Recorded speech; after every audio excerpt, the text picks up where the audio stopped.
Something happened at Newark Airport a few weeks ago that stuck with me. A woman, 73 years old, showed up for an international flight she had been planning for over a year. Her bags were packed, her boarding pass was on her phone, and she was smiling from ear to ear. A trip to see family in Portugal. She had not seen them in 6 years. At the check-in counter, the airline agent scanned her passport, paused, and shook his head. Your passport expires in 4 months. Portugal requires 6 months of validity beyond your travel dates. I cannot issue you a boarding pass. She did not yell. She did not argue. She just stood there trying to process what he had said. And then the tears came. Her passport was valid. It was not expired. It had 4 full months left on it. And none of that mattered because the country she was flying to says 4 months is not enough. That is happening right now. In airports across America and around the world, seniors are being turned away from flights they already paid for because of passport rules they never knew existed. And in 2026, the problem is getting worse. Not because passports changed, but because the systems around them did. If you are over 60 and you plan to fly anywhere this year, what I am about to share might save your trip. Because the passport sitting in your drawer right now could be perfectly valid according to the United States government and still get you rejected at the counter. Let me start with the rule that catches more seniors off guard than any other. It is called the 6-month validity rule, and almost nobody talks about it until it is too late. Here is how it works. Dozens of countries around the world, including some of the most popular destinations for American travelers, will not let you in unless your passport is valid for at least 6 months beyond your arrival date. We are not talking about expired passports here. We are talking about passports that work fine, that look perfectly normal, that have months left before they expire, but do not meet the 6-month threshold that immigration officers require. The list of countries that enforce this is long. China, Brazil, Saudi Arabia, Thailand, Turkey, Indonesia, India, Egypt, Kenya, Vietnam, the Philippines, and many more. If your passport expires in November and your trip is in June, you might think you are fine because that is 5 months away. But 5 is not 6, and at the airport, close enough does not exist. The airline will refuse to give you a boarding pass before you ever step foot on the plane because they know immigration at the other end will send you right back, and the airline gets fined for bringing you. Now here is where it gets confusing. Not every country uses the same version of the rule. Some countries calculate the 6 months from the day you arrive. Others calculate it from the day you are scheduled to leave. And a handful of countries like the United Kingdom, Canada, and Japan only require your passport to be valid for the duration of your stay. So the rules depend entirely on where you are going. And if you are visiting multiple countries on one trip, you have to meet the strictest requirement on your entire itinerary. The safest move, and this is what every experienced traveler will tell you, is to renew your passport when it still has 9 months of validity left. That way you never run into the 6-month wall no matter where you decide to go. Renewal takes 6 to 8 weeks under normal processing. During peak travel season, it can stretch to 11 weeks. If your trip is less than 3 months away and your passport is borderline, you may need to pay for expedited processing. And that adds extra cost and stress that could have been avoided with a little planning ahead of time. But validity is only the first trap. Let me tell you about the second one because this is catching people who have had the same passport for years without any problems. It is the name mismatch. Your passport says one name. Your airline ticket says another. And right there at the counter, your trip is over. This happens to women more than anyone else. You booked your ticket under your married name. Your passport still has your maiden name from decades ago. Or the reverse. You renewed your passport after a divorce and went back to your birth name. But your frequent flyer profile and credit card still use your married name. The airline ticket was issued under your card name. The passport has a different one, and the system flags it as a mismatch. In 2026, airline check-in systems are more automated than ever. A human agent used to glance at your documents and wave you through if the names were close enough. Now the system scans your passport data page, compares it to the booking record electronically, and if the names do not match exactly, it locks the boarding pass. The agent at the counter often cannot override it, even if they want to. I've heard from travelers who missed flights because of a middle name that appeared on one document but not the other. One gentleman was flagged because his passport said William and his ticket said Bill. Something that simple can derail your entire day. The fix for this one is straightforward, but you have to do it before you get to the airport. Open your passport right now. Look at the name on the data page. Then go check the name on your airline reservation, your frequent flyer accounts, your global entry profile, and your TSA pre-check enrollment. Every single one of them needs to match your passport exactly. If they do not match, update them now, not the week before your trip. Changing a name on an airline reservation can take days. Changing a name on a global entry account requires an appointment. Do not let a clerical difference between two documents become the reason you watch your flight leave without you. Now let me get into something much bigger that is reshaping international travel for every American this year. And most seniors have no idea it is happening. Starting April 10, 2026, the European Union is fully launching a system called the Entry-Exit System, or EES. This replaces the old process where an officer stamped your passport at the border. That stamp is gone. After April, there will be no more ink in your passport when you land in Paris or Rome or Lisbon. Instead, the border is digital. When you arrive at a European airport in the Schengen zone, and that includes France, Spain, Italy, Germany, Portugal, Greece, the Netherlands, and 22 other countries, you will be directed to an electronic kiosk. There, you will scan the data page of your passport. A camera will capture your face, and a fingerprint reader will take the prints of 4 fingers on your right hand. All of this information gets logged into a central database that tracks exactly when you entered and when you leave. The system has been rolling out in phases since October of 2025, but it becomes mandatory at every single border crossing point on April 10. And here is what matters for seniors. These kiosks are machines. They do not adjust for people who are unfamiliar with the technology. They do not slow down. They do not explain things twice. If you have trouble reading a screen, if your fingerprints are worn down from decades of manual labor, if you are not sure where to look for the facial scan, these machines can be frustrating. I'm not saying that to scare anyone. I'm saying it so you walk in prepared instead of surprised. A few things to keep in mind. Fingerprint quality matters.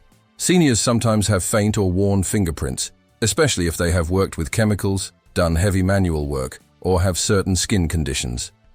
The machines may need multiple attempts to get a clean read. Be patient with the process. Ask an airport staff member for help if the kiosk gives you trouble. They are stationed near the machines for exactly that reason. Also know that the Schengen zone has its own passport validity requirement. Your passport needs to be valid for at least 3 months after the date you plan to leave the Schengen area, and it must have been issued within the last 10 years. So even if your passport technically has time left on it, if it was issued more than 10 years ago, some European countries may reject it at the border. That 10-year rule catches a surprising number of people because some countries used to issue passports with validity periods that extended slightly beyond 10 years from the issue date. Check both your expiration date and your issue date before you book anything. And coming later in 2026, probably toward the end of the year, is something called ETS. That stands for the European Travel Information and Authorization System. It is not a visa. It is a pre-travel authorization that Americans and other visa-exempt travelers will need to fill out online before flying to Europe. You enter your passport details, answer some security questions, and pay a fee. Once approved, the authorization links to your passport and stays valid for 3 years or until the passport expires. The good news for seniors is that travelers over 70 will not have to pay the application fee, although they will still need to complete the form. ETS is not mandatory yet, and there will be a grace period once it launches, but it is coming. And once it is enforced, showing up to the airport without it will mean the airline cannot let you board. Period. Here is something I want to bring up, because it connects to everything we have been talking about. Between the 6-month validity rules, the name matching, the European biometric systems, the upcoming ETS authorization, and all the smaller details that change every year, Keeping track of what you need for a trip has become a job in itself. I remember a time when all you needed was a passport and a ticket, and the rest took care of itself. That world is gone. A while back, someone recommended a guide to me called the Airport Survival Guide. It covers 47 different strategies and rights that most travelers never hear about. Things like how to handle security with medical equipment, what to do when an airline cancels your flight, how to avoid the most common fees, and what specific phrases give you legal protection at the airport. I started recommending it to other travelers, and the response has been incredible. People keep telling me they wish they had found it before their last trip. If navigating airports and all these changing rules feels overwhelming, that guide breaks it all down into plain language you can actually use. You will find the link pinned in the comments and down in the description. Now back to passports. Because there is another situation that gets people turned away, and it has nothing to do with dates or names. It is the physical condition of the passport itself. A passport with a cracked cover, a torn page, water damage, a smudged photo, or any kind of visible wear on the data page can be rejected by an airline agent or an immigration officer. They are trained to look for signs of tampering, and a damaged passport raises red flags even if the damage was completely accidental. If the laminate on your photo page is peeling, if the pages are stained or wrinkled, if the cover is separating from the binding, do not risk it. Get a new one before you travel. I have talked to people who were denied boarding because their passport got wet in a suitcase during a previous trip and the pages were slightly warped. Nobody told them it would be a problem until it was.